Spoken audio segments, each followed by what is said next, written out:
لاشے سرور نے اٹھائے تھے سب ساتھیوں کے لاشے شبیر تیرا لاشا اب کون اٹھائے گا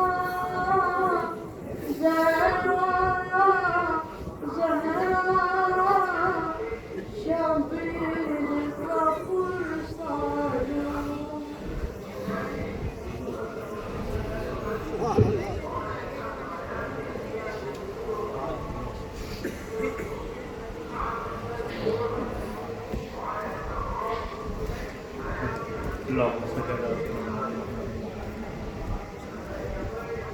بعد اس کے سید الصابرین فرزند سید المرسلین سیدنا حضرت امام حسین علیہ السلام نے قبائے مصری پہنی، حضور نبی کریم صلی اللہ علیہ وسلم کا امامہ مبارک سر پہ باندھا، سپر حمزہ پشت مبارک پر ڈالی، ذوالفقار حیدر کرار حمائل کی رسط ذوالجناح پہ سوار ہونے کا قصد فرمایا کہ خیمے کے اندر سے حضرت بانو رضی اللہ تعالی عنہ نے عرض کیا، کہا بانو نشہ سے تیر چلتے ہیں کلیجے پر، میرا منہ جب یہ بچہ نرگسی آنکھوں سے تکتا ہے، علی اصغر پیاس کی شدت سے جاں بلب ہیں۔ آپ نے اندر جا کر حضرت علی اصغر کو گود میں لیا، وہ سامنے مخالفین کے آ کر فرمایا کہ اے لوگوں اس معصوم کی بے تابی کو دیکھو، وہ کچھ شائبہ بھی رحم کا ہو تو اس کا حلق تر کرنے کو ایک قطرہ پانی کا دو تاکہ اس کے حلق کو تر کریں۔ ایک موذی نے کہا کہ جلد ان کو سیراب کیے دیتے ہیں۔ دوسرے موذی نے تیر رواں کیا، آپ کی گود میں حضرت علی اصغر کے حلقوم کو تیر پہنچا اور حضرت علی اصغر آپ کی گود میں شہید ہوئے۔ پھر لے کے اپنی گود میں لاشا صغیر کا آخر حسین فرد علم سے بسط بکا۔ امام مظلوم خون معصوم کو اپنے ہاتھ میں لیتے تھے اور ہوا میں آسمان کی جانب پھینکتے تھے۔ وہ فرماتے تھے اے اللہ میں ان لوگوں کا تجھ کو گواہ کرتا ہوں۔ آپ نے لاش کو ان کی والدہ کے حوالے کیا، وہ فرمایا یہ بھی آب کوثر سے سیراب ہوئے۔ اس وقت شدت غم سے حضور کے آنسو جاری ہو گئے۔ آپ نے آسمان کی طرف نگاہ کی اور فرمایا اے فلک پیر جوانم ہمہ پر چیدہ تو طفل رحم بکنارم نہ پسندیدہ تو۔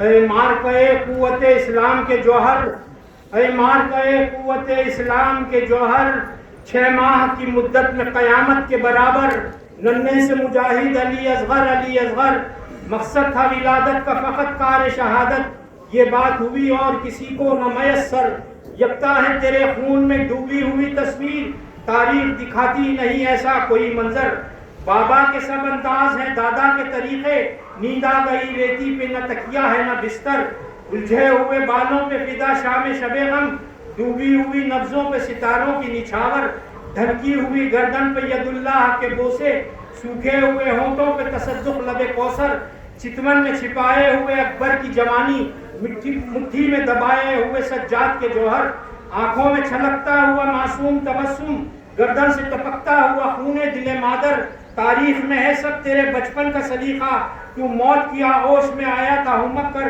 جس وقت ہوئی مہر تیرے زخم گلو کی، پورا ہوا شبیر کے ایثار کا دفتر، اے بے زبان اے میرے بے شیر الوداع، اے یادگار بانو دلگیر الوداع، اے جانثار حضرت شبیر الوداع، اے مصطفیٰ کے دین کی تقدیر الوداع، عباس ہیں نہ قاسم و اکبر ہیں کیا کریں، امت کے ظلم و جور کا کس سے گلہ کریں، پھر لے کے اپنی گود میں لاشا صغیر کا آخر حسین فرد علم سے بسط بکا، ننھی سی قبر کھود کے اصغر کو گاڑ کر شبیر اٹھ کھڑے ہوئے دامن کو جھاڑ کر۔ الغرض جب تمام خاندان رسالت ابن رسول اللہ پر قربان ہو گیا تو کوئی یار و مددگار امام مظلوم کا باقی نہ رہا، تو آپ کے فرزند حضرت امام زین العابدین جو بیماری کی وجہ سے صاحب فراش سے اٹھے، وہ نیزہ ہاتھ میں لے کر خیمے سے باہر تشریف لائے، لیکن شدت ضعف کی وجہ سے تمام بدن آپ کا کانپتا تھا۔ وہ پیر لڑکھڑاتے تھے۔ جب امام مظلوم نے دیکھا کہ بیمار فرزند بھی میدان جنگ کو جاتے ہیں تو آپ نے دوڑ کر ان کو پکڑا اور فرمایا کہ نور نظر صبر کرو اور میدان میں کارزار کے ارادے سے باز آؤ۔ دودمان نبوت رسالت کے آخری چراغ تم ہی ہو، میری نسل تم ہی سے باقی رہے گی، وہ قیامت تک منقطع نہ ہوگی۔ میں تم کو اپنا وسیع کرتا ہوں اور عورتوں اور بچوں کو تمہارے سپرد کرتا ہوں۔ وہ تمام امانتیں جو حضور نبی کریم صلی اللہ علیہ وسلم اور علی مرتضیٰ کرم اللہ وجہ الکریم سے آپ کو پہنچی تھی، آپ کو تفویض فرمائی.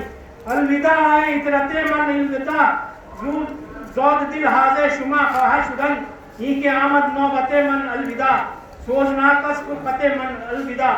تمام اہل خیمہ کو رخصت فرمایا اور اہل بیت اطہار کو تلقین صبر و رضائے الہی پر صابر و شاکر رہنے کی وصیت فرمائی. اس سب کو اللہ کے سپرد کر کے جس وقت میدان کا رخ فرمایا تو اس وقت اہل بیت کے مجروح دل امام علیہ السلام کی جدائی سے پارا پارا ہو رہے تھے. نونہالان اہل بیت کے گرد یتیمی منلا رہی تھی، ازواج سے سہاگ رخصت ہو رہا تھا. حضرت سکینہ کی ترسی ہوئی آنکھیں پدر بزرگوار کا آخری دیدار کر رہی تھی. اہل خیمہ کے چہروں سے رنگ اڑ گئے تھے.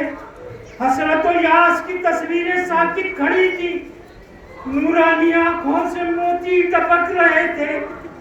اور خاندان رسالت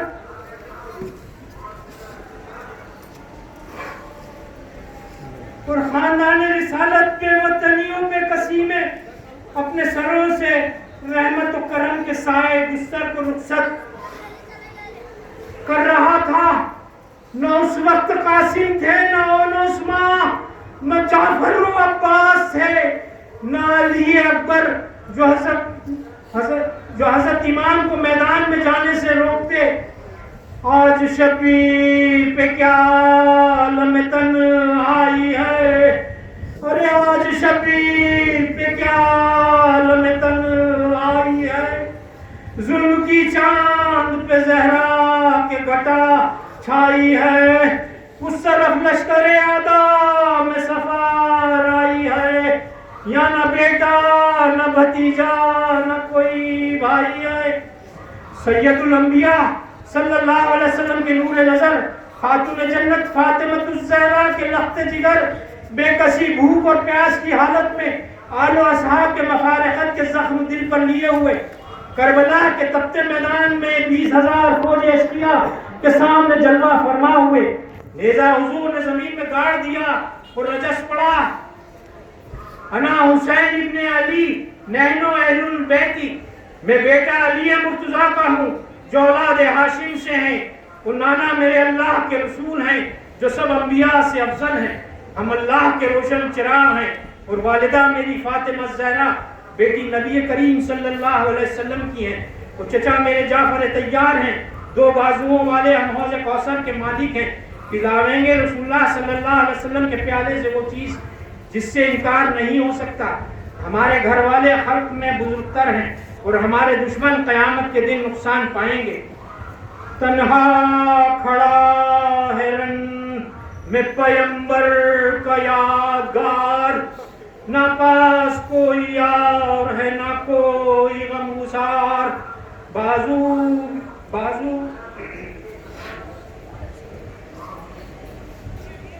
قاسم بھی قتل ہو چکا دلبر حسین کا.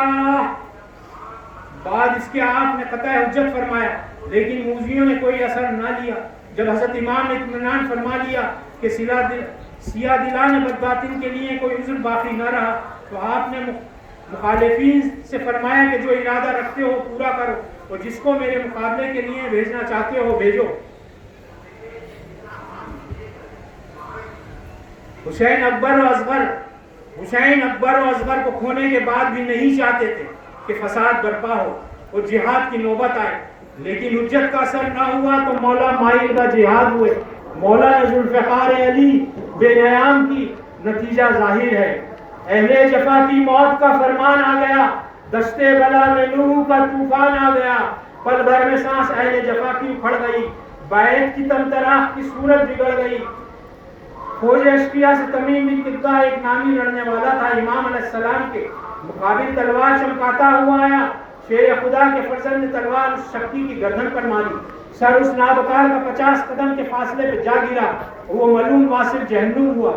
اس کے بعد یزید ابتہی جو ملک شام و عراق میں مشہور لڑنے والا تھا مقابل آیا اور آتے ہی سید الشہداء پر تلوار کا وار کیا.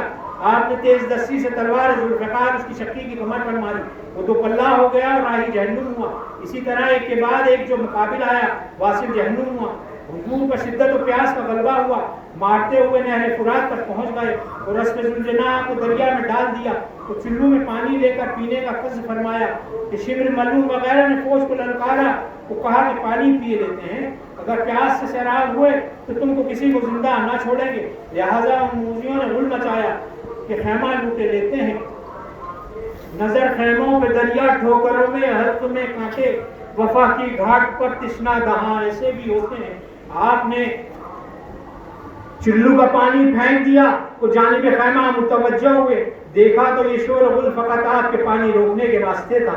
سکتے میں تھے رسول ملائک کے سوگوار، گردوب میں مرتضیٰ و محمد تھے اشک بار، ویران پالنے سے اداسی تھی اشک بار، زہرا کی آ رہی تھی یہ آواز بار بار، سن لے صدائیں بار خدایا شور شین کی، پروردگار خیر ہو میرے حسین کی۔ پھر آپ متوجہ قتال ہوئے، دوسری مدار آخر مارتے ہوئے فرات تک پہنچ گئے تھے۔ پھر چلو میں پانی لے کے پینے کا ارادہ فرمایا کہ بچوں اور عورتوں کی پیاس یاد آئی، آپ نے پانی ہاتھ سے پھینک دیا تو فرمایا الحمدللہ کہ اب ہمارا پانی حوض کوثر میں منحصر ہو گیا۔ لڑتے ہوئے میدان کا رخ فرمایا، وہ جس وقت امام تشنجیانہ ابن رسول اللہ کا نعرہ مارتے تھے، یعنی میں فرزند ہوں رسول اللہ صلی اللہ علیہ وسلم کا، تو زمین کربلا حیبت سے کانپ جاتی تھی، تو جس پر آپ کی تلوار پڑتی تھی وہ راہی جہنم ہوتا تھا۔ تقریباً 1773 بے حیاؤں کو جہنم میں پہنچایا، وہ کسی کی جرت نہیں ہوتی تھی کہ وہ ابن رسول اللہ کے مقابل آئے۔ ابن سعد مردود نے فوج کو للکار کر کہا کہ تمہاری خرابی ہو، تم ان پر ہر طرف سے حملہ کر دو۔ چنانچہ چاروں طرف سے فوج اشقیاء امام الاولیاء پر تیر برسانے لگی اور نیزے اور تلواریں مارنے لگی، یہاں تک کہ جسم اطہر زخموں سے چور ہو گیا۔ برچھیاں کھاتے چلے جاتے ہیں تلواروں میں، شور ہے مار لو پیاسے کو ستم گاروں میں، زخمی بازو ہے کمر خم ہے بدن میں نہیں تاب، ڈگمگاتے ہیں نکل جاتی ہے پاؤں سے رکاب، لال لال خشک زباں خشک ہے آنکھیں پورا، پیاس کی گرمی سے سینے میں کلیجا ہے کباب، شدت ذوق سے جس جا پہ ٹہر جاتے ہیں، سینکڑوں تیر ستم تن سے نکل جاتے ہیں، گیسو آلود بخون لپٹے ہیں رخساروں سے، شانے کٹ کٹ کے لٹک آئے ہیں تلواروں سے، تیر پہ وسط ہے خون بہتا ہے سوفاروں سے، لاغافت میں ہے ایک جان دل آزاروں سے، فکر ہے سجدہ معبود میں سر دینے کی، وار سے طے ہو کے فرصت نہیں دم لینے کی،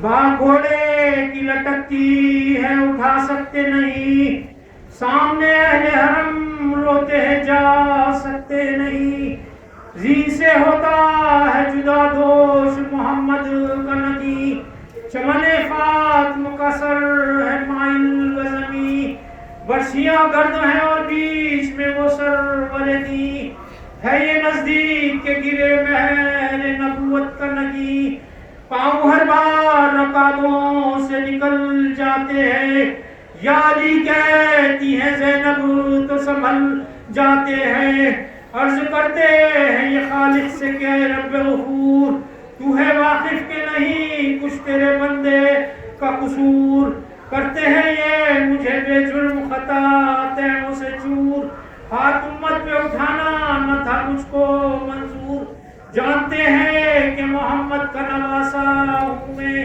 پانی دیتے نہیں دو روز سے پیاسا ہوں میں۔ راوی کا بیان ہے کہ بخوری ابن یزید التہی نے ایک تیر مارا، سید الشہداء کے سینہ مبارک پر لگا، اس تیر کے صدمے سے راکب دوش نبی گھوڑے سے زمین پر آئے، تیر سینے پہ ایک لگا ناگہاں، آئے پشتے فرش سے فرش پہ شاہ، کھینچ کر قلب زار سے کہا، بولے ادرکنی یا رسول اللہ، نظر حق ابن بو تراب ہوا، اپنے مقصد میں کامیاب ہوا،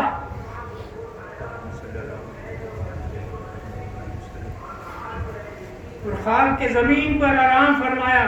افسوس ہے اس نازنین بدن پر جو بہشت کی گلاب کی پتی سے نازک تر تھا، 72 زخم کاری لگے، ہر زخم سے خون کا فوارہ چلتا تھا۔ فرشتگان ارض و سما یہ حال دیکھ کر روتے تھے۔ اور زمین و آسمان میں قیامت برپا تھی جب تڑپنے لگا وہ سر سقامت رن میں، سال ظاہر ہوئے آثار قیامت رن میں، چرخ ہلتا تھا زمین خوف سے تھراتی تھی، نعرہ حسینہ کی صدا آتی تھی کہ ایک مرتبہ شمر مردود نے آ کر آپ کا سر جدا کرنے کا ارادہ کیا۔ آپ نے فرمایا تیرا کام نہیں ہے، اس سے نہ ہوگا۔ ہاتھ اس کے کانپے اور خنجر اس کے ہاتھ سے گر پڑا۔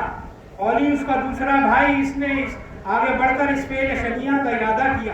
آپ نے اس کو بھی دیکھ کر فرمایا سہلکان نیس پونے آل محمد ریختن تاکہ غمے بر فرزندان محمد ریختن کہ یہ کام تیرا نہیں ہے، اس سے نہ ہوگا۔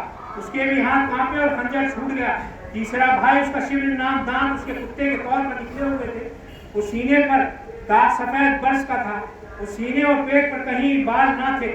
وہ مردود سینہ اقدس امام جو گنجینہ راز خدا گوسگاہ رسول اللہ کا چڑھا، اب چڑھتا ہے کس کے سینہ اقدس پہ بے ادب، ظالم سوار تو پیغمبر حسین ہے۔ آپ نے آنکھ کھول کر دیکھا، فرمایا اپنا سینہ کھول۔ اس نے سینہ کھولا تو علامتیں مطابق پائیں۔ آپ نے فرمایا تیرا ہی کام ہے، میں نے سب کو دیکھا تھا کہ کتا ابلہ میرے سینے کو جدا کرتا ہے۔ بعد اس کے آپ نے فرمایا رحمالے ابا پہ کچھ کھاؤ، منکر ذات حق نہ ہو جاؤ، قتل سے میرے اب بھی باز آؤ، تا قیامت میں کل نہ شرماؤ۔ مان لو جو کہتا ہوں، توبہ کر لو گواہ رہتا ہوں کہ اب بھی میں زندہ ہوں۔ اب بھی اگر تم اپنی حرکات سے توبہ کرو تو رسول اللہ صلی اللہ علیہ وسلم تمہاری توبہ کی گواہی دوں گا، کیونکہ اپنے تئیں جہنمی کرتے ہو۔ ایسا زخمی کوئی نہیں بچا ہے اور میں بھی نہ بچوں گا۔ تم اپنا کام حاکم کی اطاعت کا کر چکے ہو، اب بھی مقام توبہ باقی ہے۔ اب بھی اگر توبہ کرو گے تو رسول اللہ صلی اللہ علیہ وسلم تمہاری توبہ کی گواہی دوں گا۔ ان مردودوں نے کچھ خیال نہ کیا۔ بعد اس کے آپ نے بآواز بلند فرمایا آئینہ رسول اللہ صلی اللہ علیہ وسلم، اس وقت میرے حق صبر کے ادا کرنے کو ملاحظہ فرمائیں۔ پھر آپ نے اس سے پوچھا کہ آج کون تاریخ ہے؟ اس نے کہا 10ویں محرم ہے۔ آپ نے فرمایا کون دن ہے اور کیا وقت ہے؟ اس نے کہا روز جمعے کا ہے اور زوال ہو چکا ہے۔ آپ نے فرمایا سبحان اللہ، عاشورے میں اللہ نے انبیاء علیہ السلام کو بلایات سے نجات دی اور تم اپنے نبی کی اولاد پر ظلم جاری کرتے ہو۔ یہ وہ دن اور وہ وقت ہے کہ منبر پر مسلمان کھڑے ہو کر نداء رسول اللہ صلی اللہ علیہ وسلم خطبوں میں پڑھتے ہوں گے اور تم اس وقت حتیٰ کہ محترمات نبی کرتے ہو۔ ان بے حیاؤں نے کچھ اتفاق نہ کیا۔ پھر آپ نے ایک مرتبہ خطاب روح کو رسول نبوی صلی اللہ علیہ وسلم سے کیا اور فرمایا الصلاۃ والسلام علیک یا رسول اللہ، هل نظرت کیفی اتممت وادیت صبری انت تشہد یا رسول اللہ۔ صلاۃ و سلام ہے آپ پر یا رسول اللہ۔ آپ نے ملاحظہ فرمایا کہ کیوں کا پورا کیا میں نے اپنے وعدے کو، تو کیا میں نے صبر کیا؟ آپ گواہ ہیں۔ بعد اس کے آپ نے آنکھ بند فرما لی۔ کرتا ہے ذبح کس کو پیاسا لبے فرات وہ بے حیا، یہ ساقی کوثر حسین ہے۔ شمن مردود نے سر اقدس کو تن مبارک سے جدا کیا۔ صادق جانباز نے عہد وفا کو پورا کیا اور دین حق پر قائم رہ کر اپنا خنبہ اپنی جان راہ خدا میں اس العزمی سے نظر کی۔ سوکھا گلا کاٹا گیا اور کربلا کی زمین سید الشہداء کے خون سے گلزار بنی۔ سر و تن کو خاک میں ملا کر اپنے جد کریم کے دین کی حقانیت کی عملی شہادت دی اور ریگستان کوفہ کے ورق پر صدق و امانت پر جان قربان کرنے کے نقوش صدق فرمائے۔ کربلا کے بیابان میں ظلم و جفا کی آندھی چلی، مصطفی چمن کے منچاؤ گل بعد سموم کی نظر ہو گئے۔ خاتون جنت کل لہت آباد دوپہر میں کاٹ ڈالا گیا۔ فرزندان آل رسول کے سروں سے سردار کا سایہ بچے اس غریب الوطنی میں یتیم ہوئے، بیویاں بیوہ ہوئی، مظلوم بچے اور بےکس بیویاں گرفتار کیے گئے۔ 10ویں محرم جمعے کے روز 56 سال 5 ماہ 5 دن کی عمر میں ابن رسول اللہ نے اس دار ناپائیدار سے رحلت فرما کر وائی اجل کو لبیک کہی۔ انا للہ و انا الیہ راجعون۔